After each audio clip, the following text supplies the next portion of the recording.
시청자분들 반갑습니다. 자, 지금 주식시장을 뜨겁게 달구고 있는 섹터가 어딘가요? 물론 지금 시장을 주도하는 섹터가 사실 부재하지만, 자, 앞으로의 전망을 생각했을 때 주목을 해야 되는, 또 주목을 받기 시작하고 있는 그런 섹터가 어딘가요? 반도체, 2차전지, 로봇?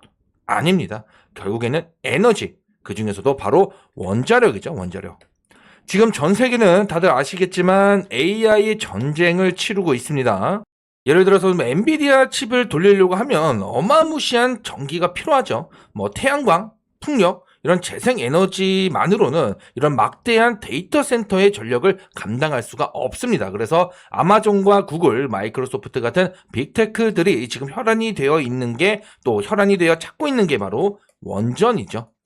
우리나라뿐만 아니라 특히나 미국에서도 원전 르네상스를 다시 열려고 하는 겁니다. 그래서 원전 대장주 두산 에너빌리티에 우리가 주목을 해야 되는 거예요. 최근 두산 에너빌리티 뉴스를 좀 보면요, 원전 업계의 TSMC가 되겠다라는 두산 에너빌리티의 이제 그 비전이 아주 명확하죠. 현재 시점에서 우리가 좀 주목해 볼 만한 소식이 또 하나 있습니다.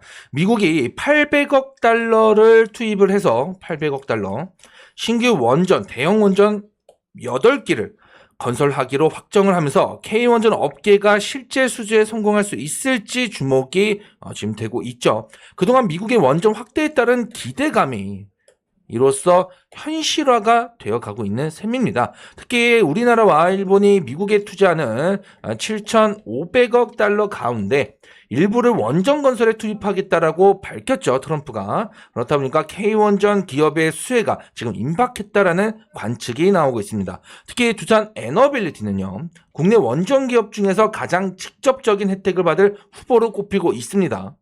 왜냐? 두산 에너빌리티는 원자로와 증기 발생기 등 원전 주기기 설계와 또 제작이 가능한 국내 유일의 원전 주기기 제작자이기 때문이죠. 미국 트럼프 정부는요, AI 개발로 인해서 폭증하고 있는 이 전력 수요를 감당하기 위해서 그래서 800억 달러를 투입하기로 한 거예요. 그렇게 해서 신규 대형 원전 8기 건설을 추진한다라고 발표를 한 거고요. 지금 원전 건설에 필요한 자금 조달 방안도 구체화했죠.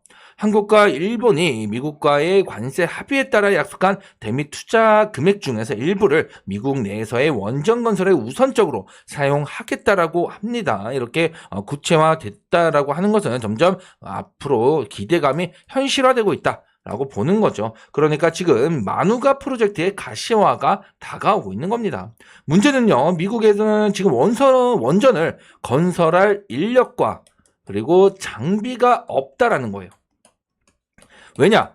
40년 동안 신규 원전 건설이 없었잖아요, 미국이. 그래서 그런 건데, 결국에는 그래서 원전 건설은 해외 기업에 의존할 수밖에 없는 거고, 한미 협약상 우리나라 기업에 우선권을 주기로 한 만큼 K 원전 기업에 유리하게 작용을 할 거라는 거죠. 또한 미국 외에도 베트남, 튀르키예, 아랍에미리트 등 해외 국가들도 전력 인프라 수요 대응을 위해서 원전 프로젝트를 가동하고 있죠. 그래서 원전 수요는요, 글로벌 원전 수요는 앞으로 훨씬 더 커질 수밖에 없습니다. 이와 같이 전 세계적으로 원전이 다시 한번 또 주목을 받으면서 국내 유일한 원전 주기기 제작사인 두산 에너빌리티의 해외 수주도 당연히 빠르게 증가할 거라고 보고 있는 거죠. 두산 에너빌리티는 이미 유럽 대형 원전 사업에서 입지를 빠르게 확대하고 있죠. 올해 말에 체코 두코반이 5호기와 6호기 본계약 체결에 이어서 내년에는 불가리아와 그리고 폴란드에서 웨스팅하우스가 추진 중인 신규 원전 프로젝트의 기자재 수주까지 우리가 기대를 할 수가 있는 겁니다. 그리고 또 폴란드, 그다음에 아랍에미리트, 그리고 사우디 대형 원전 프로젝트 역시나 수주가 진행되고 있으니 앞으로 터질 수 있는 게 굉장히 많다는 얘기죠. 한편 미래 에너지로 주목받고 있는 소형 모듈 원전 SMR의 경우 미국 테라파워와 뉴스케일 파워, 엑스에너지 등 주요 기업과 공급 계약을 두산 에너빌리티가 체결한 만큼 이 소형 모듈 원전의 핵심 기자재 제작 능력까지 인정을 받았다라는 거예요. 그만큼 지금 우리 K 원전에서는 항상 메인으로 두산 에너빌리티가 굳건하게 대장 자리를 차지하고 있다. 지금 두산 에너빌리티가 보유한 SMR 소형 모듈 원전 핵심 기자재 제작 능력을 고려했을 때 향후 글로벌 공급망에서 전략적인 지위를 차지할 거라고 보고 있고요. 그래서 그에 따라서 앞으로의 주가 역시나 강한 흐름을 보일 수 있다라고 보고 있는 거죠. 현재 소형 모듈 원전 시장은 물론 초기 단계이긴 합니다. 초기 단계이기 때문에 주기기 제작 능력을 갖춘 기업이 거의 없죠. 그렇지만 두산 에너빌리티는 생산 기반을 이미 갖췄기 때문에 앞으로도 수준은 점차 늘어날 수밖에 없다라고 보고 있고요. 실제로 두산 에너빌리티는 SMR과 같이 미래 먹거리로 주목받고 있는 가스터빈, 어떻게 보면 두산 에너빌리티의 또 핵심 기술이죠. 이 가스터빈 산업에서도 그 두각을 드러내고 있습니다. 미국의 글로벌 빅테크 기업이 재생에너지보다는 LNG에 주목하고 있는 만큼 매년 LNG를 활용해서 전기를 생산하는 가스터빈의 수요가 높아지고 있거든요. 그렇다 보니까 이 두산 에너빌리티의 기술 난도가 높은 그 대형 가스터빈을 2019년에 전 세계에서 5번째로, 그리고 우리나라에서는 유일하게 독자적으로 개발을 했다는 점이 핵심 포인트가 되겠습니다. 그리고 작년부터 국내를 시작으로 본격적으로 사업 수주에 성공을 이어가면서 그 두각을 드러내고 있는 거죠. 궁극적으로는 기존 계획상으로 존재했던 원전 프로젝트들이 내년에 가시화되면서 수주로 이어질 거라 보고 있고, 두산 에너빌리티가 AI발 전력 수요 증가 국면에서 원전과 가스터빈 밸류체인의 그 핵심 역할을 맡고 있기 때문에 내년 원전, 기자재와 가스터빈 수주 가능성이 앞으로도 더 커지고 이어질 전망입니다. 그러면 당연히 주가 또한 그에 맞게끔 또 반응을 할 수밖에 없죠. 현재 시점에서는 주가가요, 숨고르는 구간이 들어와 있습니다. 얼마 전 지난 10월 말에 고점을 찍고 나서 가격 조정을 받더니 지금은 숨고르기에 들어갔죠. 그러니까 지금 이 구간 7만 얼마죠? 7만 한 4천 원에서 한 8만 원 구간, 이 구간을 좀 다져가고 있는 그런 구간이다라고 볼 수가 있는 거예요. 이를 또 반증하는 게 뭐예요? 바로 이평선들의 수렴 구간이죠. 자, 보시면은 지금 이 추세선을 딱 따져봤을 때 어떻습니까? 이 추세선을 따져봤을 때 수렴하는 구간으로 지금 이평선이 몰려지고 있죠. 그러니까 한마디로 에너지를, 주가 상승에 있어서 필요한 이 에너지를 응축하고 있다.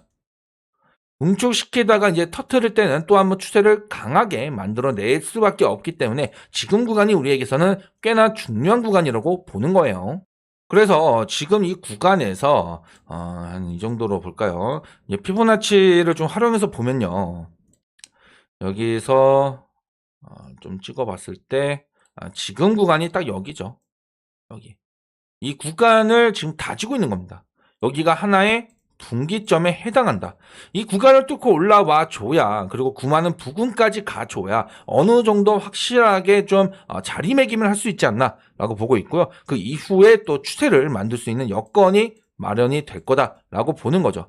지금 현재 주가 상태는요, 최근 고점을 찍었을 때 이 과매수권을 보면은 이 과매수권에서 크게 벗어났습니다. 어떻게 보면은 과매도권에 가까운 위치다라고 보는 거고, 왜냐, 여기 이제 최근 저점, 이 저점 찍었을 때가 여기란 말이에요. 그렇죠?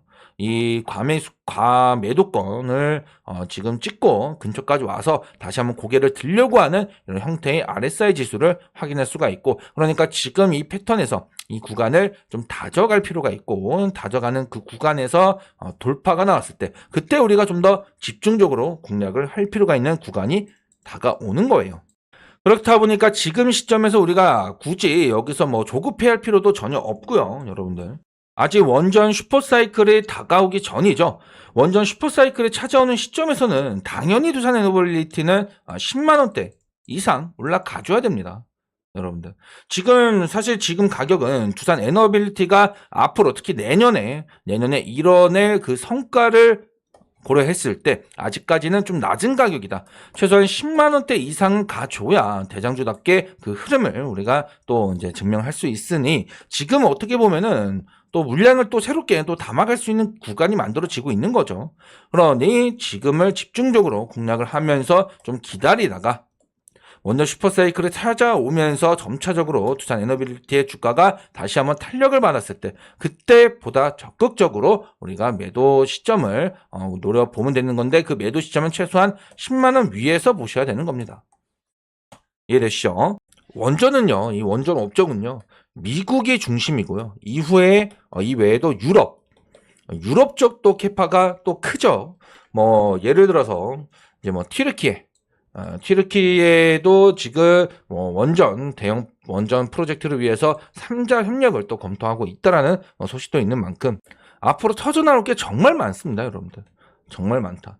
그래서 이 원전 쪽은 끝까지 보셔야 돼요. 지금 조용할 때 우리가 담을 기회인 거고, 뭐 시끌시끌하면서 시장에서 주목을 받고 크게 움직일 때는 사실상 늦은 거죠.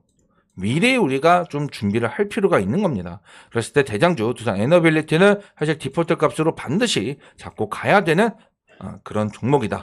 오늘 이후로도 제가 두산 에너빌리티 관련해서는 꾸준하게 영상을 또 분석해서 올려드릴 예정입니다. 그래서 저와 함께 하시는 분들 채널 구독 버튼 꼭 눌러주신 다음에 알림 설정까지 해주시고 두산 에너빌리티의 주가 흐름을 앞으로 저와 함께 좀 가져가면서 10만 원이 넘겨갈 수 있는 10만 원을 넘길 수 있는 그때까지 우리는 이 두산 에너빌리티 집중해서 좀 보도록 하겠습니다.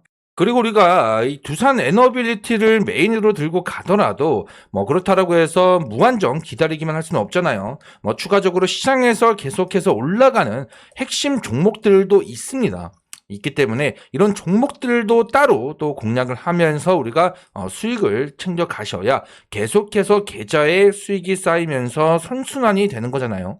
그렇기 때문에 이런 종목들로 제가 또 선별을 해서 우리 구독자분들께 좀 드릴까 합니다. 공유를 좀 해드릴까 하는데, 일단은 여러분들 채널 구독 버튼 좀 눌러주시면서 구독자분들이 좀 늘어나면 제가 여러분들께 또 최대한 두산 에너빌리티 뿐만 아니라 여러분들에게 수익이 될 수 있는 종목들 최대한 좀 발굴해서 여러분들께 공유를 해드리도록 하겠습니다. 그러니 구독 버튼 좀 눌러주시고요. 그리고 오늘 영상 좋아요도 함께 좀 눌러주세요.